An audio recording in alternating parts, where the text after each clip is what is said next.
Welcome to the good life, where we like the girls who ain't on TV, cause they got more ass than the model. Hi, this is Kemi Odunloyo Joshua for Hip Hossip, Hossip, the #1 and leading Canadian hip hop blog. Of course, you guys know that. We only report relevant and detailed news about hip hop. And we've been commended by the VH1 network, which I have to say thank you, Crystal. Well, anyway, today I am interviewing someone here. Do you recognize this person? Well, this is DJ Toomp. You don't know DJ Toomp? Or you know him already? Well, let me tell you what DJ Toomp is for you Canadian hip-hop lovers. If you don't know DJ Toomp, you haven't been listening to hip-hop in the last 5 to 10 years. All right, let's talk about Can't Tell Me Nothing. Or Welcome to the Good Life. Welcome to the Good Life. Welcome to the Good Life. He produced them, Kanye West songs. And remember T.I.? T.I. had that song, Say Hello. He produced that too. Jay-Z's American Gangster. Now you know that song. Who you know? Who you know by Jay-Z, American Gangster album, the latest. That's DJ Toomp's work. Mariah Carey. You know what I wrote about Mariah on the website the other day about her dissing YouTube. You know that part where she said, you better not have a camera in here. I better not see it on YouTube. Well, DJ Toomp has a single in there that she produced. Loving You Long Time by Mariah Carey. So, he's a very big producer. Producers are usually back there in the background. But I'm going to ask him 6 questions. So this interview is called 6 Questions for DJ Toomp. DJ Toomp is an American producer, a record producer, and a DJ, and he works out of Atlanta. And basically he started his career, I would say, at age 6, from what I know. Am I correct? Yeah, 5, 6 years old, something like that? Yeah, taught me how to sing when I was a kid. And his dad used to be a member of the group MVP. Yep. And, you know, he started to work, and he learned stuff, you know, from that time and beyond. So 6 questions for DJ Toomp. Thank you for giving me this interview. Thank you for talking to Hip Hossip. DJ Toomp, how did you really begin producing? I know at 6 years old you saw what Dad was doing and stuff. Yeah, well, I would say it started off really just reading the back of album covers when I was a kid, you know, flipping through a whole lot of albums. And I used to always read the credits, you know, produced and arranged by and mixing and all the engineers and stuff, but I was always curious about producing, you know. And my dad explained it to me, but I still didn't understand until I actually started being hands-on with it. You know, at first I started off as a DJ, and after playing so much music, after being familiar with how songs are structured, you know, from the intro to the breakdown to the outro, you know, the verse part, the hook part, you know what I mean, just really seeing how songs are arranged. Once I got in the studio, just started playing around with a few instruments, I really taught myself, you know. Only thing the engineer had to show me was stop, play, and record was, you know what I mean? And the rest was up, you know, it was up to me. So I just started playing around with a lot of, you know, vintage drum machines, like around 85, 86. So that's when you started all that, because I noticed you like heavy basses, you know, drums and grand pianos and stuff. Remember I told you I produce on the side too? Yeah, I was saying, yeah, it's like you might I have 100 jobs. Okay, that's a beautiful thing. This is just one of them, right? Gotcha. I noticed that you like those kind of beats, and, you know, they really do matter. I mean, look at Kanye's, let me ask you this question, because I've always wanted to ask you. You know, the boys, I told you have 3 sons. The boys are always arguing about that. You know the Kanye West song where it goes, your song, when the deep voice comes and says, and the deep voice goes, as the model. Yeah. It was just great. Oh, Whose voice was that, or you altered it? Well, that was Kanye's voice. We just put it through a little, you know. A little bit of... yeah, because they got more... the kids love that for it. Oh, yeah. Yeah, like the big bodyguard at the club, right? Just be told to put it down. Kind of like a chop and screw effect that we put on. You know what I mean? Yes, I really did love that. That's really, really good. So, my second question, do you feel the need to be known, you know, because I spoke to somebody earlier today, I said, you know, I can't do this today, I'm going to interview DJ Toomp. The person said, who's that? And Right, right. The person is a Canadian, I'm not mentioning names, but the person is a Canadian hip-hop music industry. I said, who's that? No, that's cool though. They didn't know you. Yeah, I mean, you know, I've been doing it, you know, since '85. You know, from Shadi, Luke, Boys and Clan, Two Live Crew, you know, Pastor Troy, Ludacris, and all. You know, it's a long list. 8-Ball MGJ. You have produced a Bone lot of Thugs and people. Harmony. Yeah, Yes. I've produced like over, you know, You've 30 produced artists, a lot of but people. I don't know. I really made it my business to really let my music speak for itself. Yes. I used to hear a lot of producers, you know, put their little signature at the beginning of the track or whatnot. I never was into that. I used to like to catch people by surprise. Yes. I don't really try to just stamp and identify my track because I always felt they had his own identity, you know, their own identity. Yes. Yes. So that's why I use certain instruments, you know. I started using a lot of synthesizers, a lot of producers started biting that. So then I brought the horns in the game. They started biting that. And I brought the little ride symbol like on Can't Tell Me Nothing, Rick Ross, and a lot of Jeezy and T.I. stuff. Yeah, you did a lot of Rick Ross and Jeezy stuff too. And right? now the producers are biting that. So I'm about to turn down another street. Like when I did Kanye's Big Brother. Yeah. That way at the end of the song, he was like, Toomp killed this ish. You know what I mean?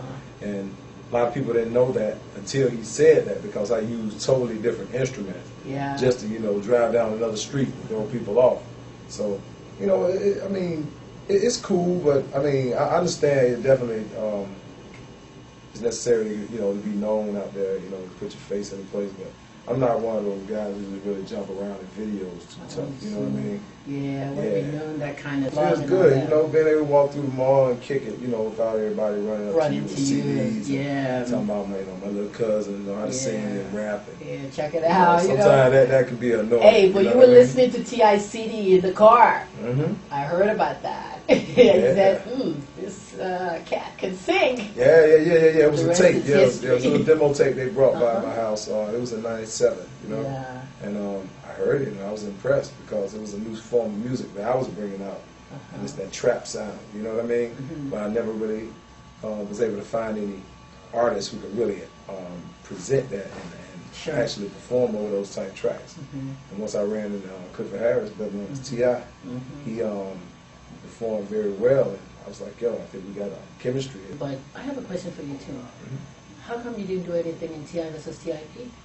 Oh, well, it was just, you know, business differences, you know what I mean? The friendship was always there. And just from playing a part on all the other albums, you know, the part that I played, I just figured that as well as his growth, my growth would be there as well.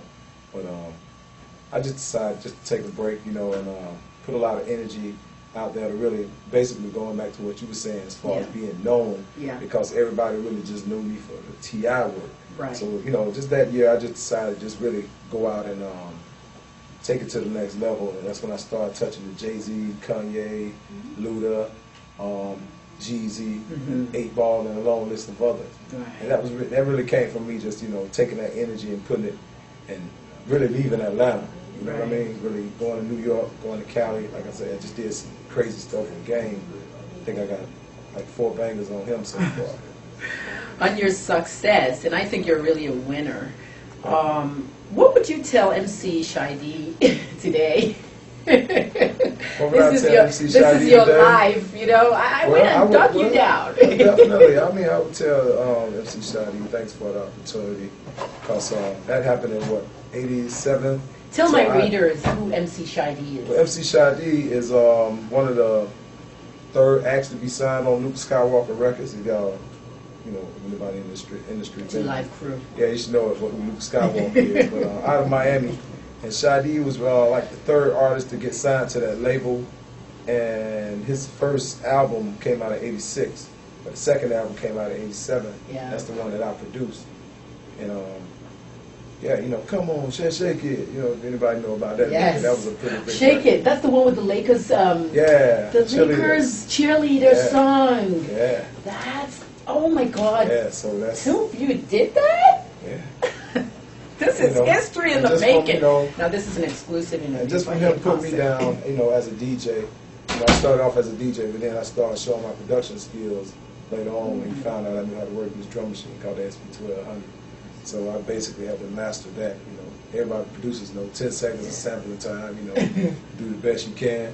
And I mean, I proved myself, and he decided to really take me down to Miami with him. Yeah. That's when I started working with Two Live Crew. I did a song on the New Jack City soundtrack called "Dig in the Dirt," which is a pretty big album. It was a big hit. The album sold like. They said MC Shady told you that you cannot go on the road with him, give you the opportunity to go tour with him, and all that kind of stuff. Yeah. So that was a great opportunity. First show was in Nassau, Bahamas, and I learned a lot from him and Luke. You know what I mean? Just that whole movement, being an 18, 19-year-old kid. Are you still in touch with them? Yeah, we holler every once in a while. Yeah. We cool. So what brings you to the T-Dot? I know you're doing some work with Ludacris. Mm-hmm. Producing a new album. I know he's shooting a movie here as well. All right, well. Do you like T-Dot? Toronto? Yeah, it's nice. I'm digging It's it your so first time? far. Yeah, first time. Oh, you have to come back. Oh, yeah, I'm glad to finally get Have you been to the clubs? I went last night. I can't Which think one? of the name of the spot, though. I'll take you to my spots next time you come. All right, cool. There's a lot of beautiful ladies here. Oh, too. I love yes, it. aren't they? For this being my first time here, when I first got here, it was a lot of snow, so I wasn't really able to see the city. part. But now that the sun is doing its job, I can kind Yes. of go out and, floss around and see what's happening. You come back in the summer. It's really, Oh, really yeah, nice. I would love to. Yeah. Yeah. See what women do, too. No, you don't. Yeah. It's so cool, isn't it? Now, for my readers, DJ Toomp, Last Call and Kanye's College Dropout. Mm-hmm. That was one long song, and we listened to it over and over. And Kanye said something about, when he was talking about Capitol Records and all that, said they call me a producer, rapper, and, they didn't take me serious, blah, blah, blah. Do you ever plan sometimes to become a rapper? No. I've done that, you know what I mean? I started off, just learning the words, to a lot of rap songs, Treacherous 3, Crash Crew, Cold Crush, Sugar Hill Gang, I still know a lot of those Rapper's songs. Delight. Yeah, I heard Rapper's that you Delight. heard the loop when you were a kid. Yeah, when I heard it, because I was singing at first. How old? So, well, how old was I? I Yeah, was when in, 1978, 79? You were like a kid. I heard when you Yeah. heard that Rapper's Delight. Yeah, I was like 10 years old. 10 years old, like 10 a years kid. old. So you have rapped. It's Yeah, not your yeah. cup of tea. Yeah, it's not, I know how to do it. I mean, I'm good enough to the point where when I'm producing an artist, I can tell him how he should say certain words, or really 90% of the beats I make, I just, just mimic a few, I just hum a few patterns just to show an artist the direction I'm going, what type of rap pattern, how he should deliver on this track, whether it should be loud, soft, whether it should be a quick delivery, a 1-2 flow, or you may go in between the track. You know what I'm saying? Sometimes you got certain people who take the bouncing ball where it's on the 1, 2, 3, 4. Sometimes you may take a flow that's kind of off in between the, jumping between the ropes a little bit. So, I mean, So it's going to be producer, DJ, and no rapper there. Nah, no rap. There's some blogs out there saying, yeah, Toomp's working on an album, heard he's rapping. I mean, like the first demo me and T.I. made, I was rapping on a song called Ball Like This. It was originally my record. Yeah. And I let him get on it. I was like, yo, it's yours. Okay. So, I mean, I went through my stage of that, pop locking, But you love graffiti, producing. rapping, and all that, DJing. Yeah. Even Kanye is still producing. Yeah, I already worked with exactly. Michael Jackson on some of the new Yeah, stuff. Kanye sings very well, too. Yeah, do you still do a lot of, you DJ and all that. When you DJ, do you work with Frank Ski in Atlanta? Do you do clubs together? One thing about me, I'm more of a battle DJ. Battle DJ, that's setting what you records do? on fire, doing tricks, beat juggling, stuff like that. I was talking to you about Stylus Award earlier. This is the DJ, the Battle DJ kind of awards for the local DJs here in Canada. And even DJ Khaled showed up in some of the nominations, and DJ AM, the one in California. Right. And I voted for you, And But, like I say, a lot of people, DJ, See, because I got some footage on my MySpace of me, in DJ battle, just breaking beats down, like from '94. But DJing, I do it on the side, but yeah, producing, have taken over. 106 in Park. Taken over. 106 in Park. Have you been on that show? Nope. No, not yet. It's been times where I was supposed to get on there and judge a few little contests and whatnot, but I never got around to it. Really? Yeah. You should. The DJ battle, I like it. Okay, we're almost wrapped up here. I always say there's no respect here for Canadian rappers. Why?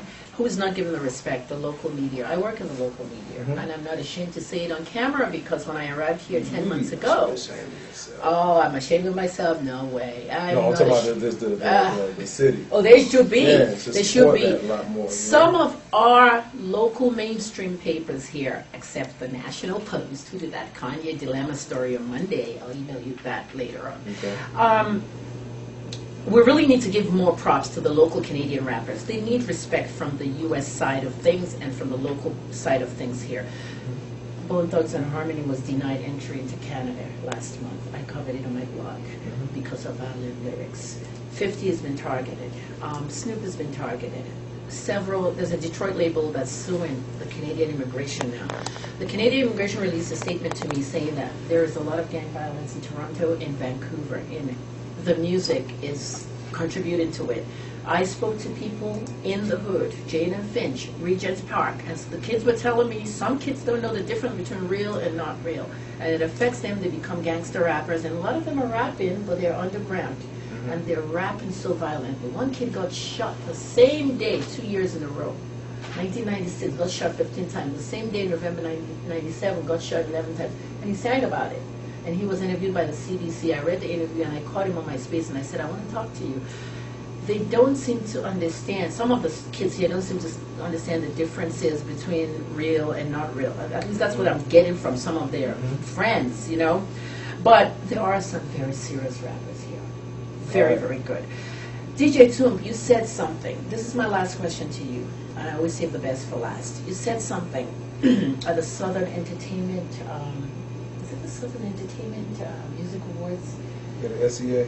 SEA. You said something, and I quote you. The end of it said, I want to discover a star. That was the end of it. I believe what you said was, I have these eyes and ears, and I know what it takes to be successful in this business. I want to discover a star. I want to win. If this track record has anything to do with it, he will. That's what the reporter wrote. Now, I want to discover a star. I remember, I can recall saying that. Yeah. Oh, I need my record checks. Yeah.